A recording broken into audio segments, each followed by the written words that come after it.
اور ہاں میرا کمرہ وہ ہے۔ اس کو انگلی سے اوپر کی طرف اشارہ کر کے اپنے روم میں چلا جاتا ہے۔ بیلا پہلے تو کافی ڈھونڈنے میں اتنا ٹائم لگا دیتی ہے، اس کے بعد کافی بنا کر اس کے روم میں داخل ہوتی ہے۔ کبیر اسے صوفے پر بیٹھا ہوا دکھائی دیا جس کے سامنے ٹیبل ہوتی ہے۔ کبیر اپنے فون میں بزی ہوتا ہے، اسی لیے وہ ٹیبل پر چائے رکھ کر وہاں سے جانے کے لیے واپس مڑتی ہے، لیکن اسے دروازہ خود بخود بند ہوتا نظر آیا۔ اسے سمجھ آ گیا کہ یہ کبیر نے ریموٹ سے بند کیا ہے۔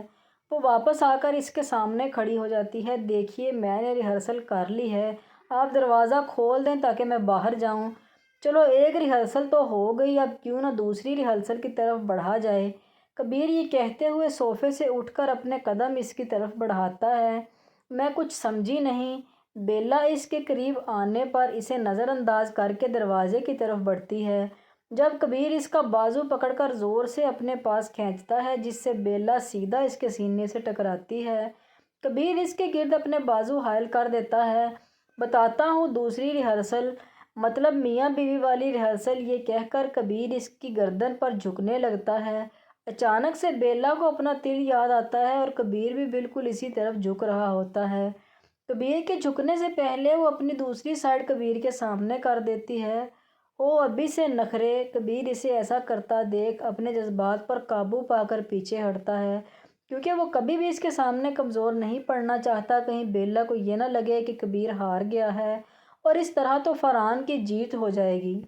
بیلا تیزی سے کبیر کے کمرے سے باہر نکل آتی ہے اور اپنے گلے میں لپٹے مفرل کو سیٹ کرتی ہے تاکہ اس کا تل کسی کو بھی نظر نہ آئے۔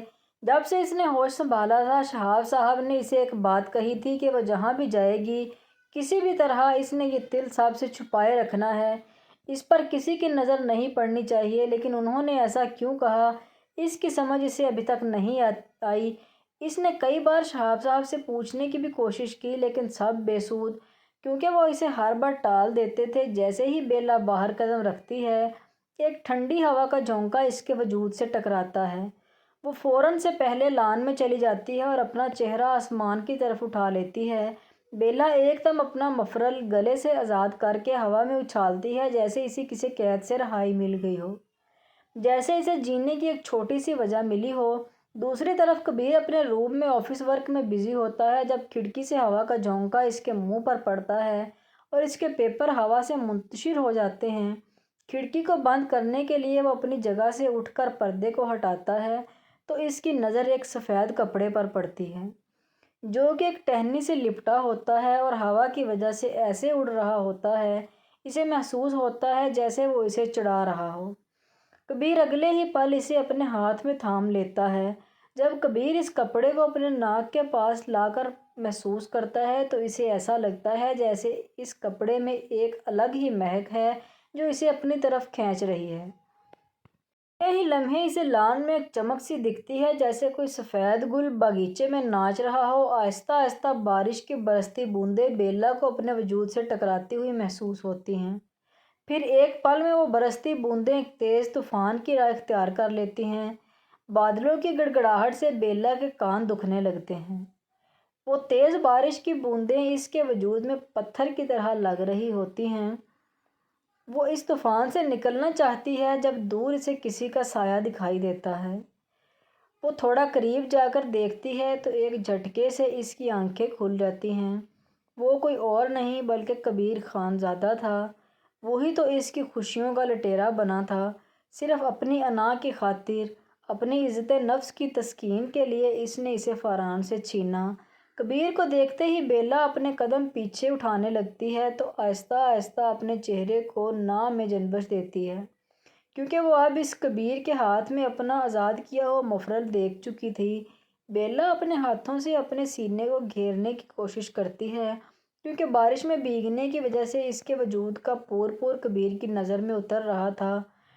کبیر وہ اپنے مفرل اپنے دائیں ہاتھ میں لپٹے بیلا کو اپنی نظروں کے حصار میں لیے اس تک قدم بڑھا رہا تھا۔ بیلا جیسے ہی پیچھے کو ہوتی ہے تو زور سے کسی چیز سے ٹکراتی ہے۔ پیچھے دیکھنے پر اسے معلوم ہوتا ہے ایک وہ درخت ہے۔ وہ دل ہی دل میں خدا سے پناہ مانگتی ہے۔ جب کبیر اس کے سر پر کھڑا ہو کر اپنی شعلہ باز آنکھوں سے اس کا جائزہ لیتا ہے تب بیلا ایک طرف سے نکلنے کا سوچتی ہے، کبیر اس کا ارادہ بھانپتے ہوئے فوراً اپنا بازو درمیان میں حائل کر لیتا ہے، جس سے اس کے فرار میں رکاوٹ آ جاتی ہے۔ بیلا دوسری جانب سے سرکنے کا منصوبہ بناتی ہے، اس سے پہلے ہی وہ اپنا دوسرا ہاتھ درخت سے اس سمت پر بھی رکھ دیتا ہے۔ اس طوفانی بارش کے قطرے کبیر کو بھی نہلا دیتے ہیں۔ اس کے گیلے بالوں سے بوندیں اب سیدھا بیلا کے چہرے پر پڑتی ہیں، جو بیلا کو اپنے وجود میں چبھے کانٹے لگتے ہیں۔ بارش کی بوندوں نے بیلا کے چہرے پر پڑتے دیکھ کبیر نے اپنے ہاتھوں سے اس کا چہرہ صاف کیا۔ ٹھنڈے ہوا کے جھونکے میں وہ کبیر کو لو دینے والی سانسوں کو اپنے چہرے پر محسوس کر رہی تھی، جیسے کسی نے برفیلی رات میں آ کر کمبل اڑا دیا ہو۔ اس کے ایک ہاتھ میں بیلا کا مفرل ابھی بھی قید ہوتا ہے، جبکہ بیلا نے دونوں ہاتھوں سے اپنا سینہ چھپایا ہوا تھا۔ اب کبیر آہستہ آہستہ اس کے نرم گلابی گالوں سے اس کے گلابی ہونٹوں تک کا سفر کرتا ہے اور اپنا انگوٹھا اس پر پھیرنے لگتا ہے۔ جب بیلا اپنے دونوں لبوں کو اپنے دانتوں تلے دبا لیتی ہے، کبیر اپنا ہاتھ فوراً پیچھے کرتا ہے اور ایک جھٹکے سے اس سے دور ہوتا ہے، جیسے کسی کی چٹکی بجاتے وہ بیلا کے سحر سے آزاد ہو گیا ہو۔ تمہاری کوئی بھی چال کام نہیں آنے والی۔ کبیر طنزیہ مسکراہٹ اپنے چہرے پہ سجائے بیلا سے مخاطب ہوتا ہے، کیسی چال؟ میں کوئی چال وال نہیں چلتی۔ تم بارش میں بھیگو گی اور پھر تمہیں کل تیز بخار ہو جائے گا، اس طرح تم اس نکاح سے بچ جاؤ گی، ہے نا؟ کبیر اس کی طرف اپنی انگلی کا اشارہ کرتے ہوئے کہتا ہے، اللہ نہ کرے مجھے کبھی بخار ہو، میں اتنی سیلفش نہیں ہوں کہ خود کو نقصان پہنچاؤں۔ ویڈیو کو لائک اور چینل کو سبسکرائب کرنا مت بھولیں۔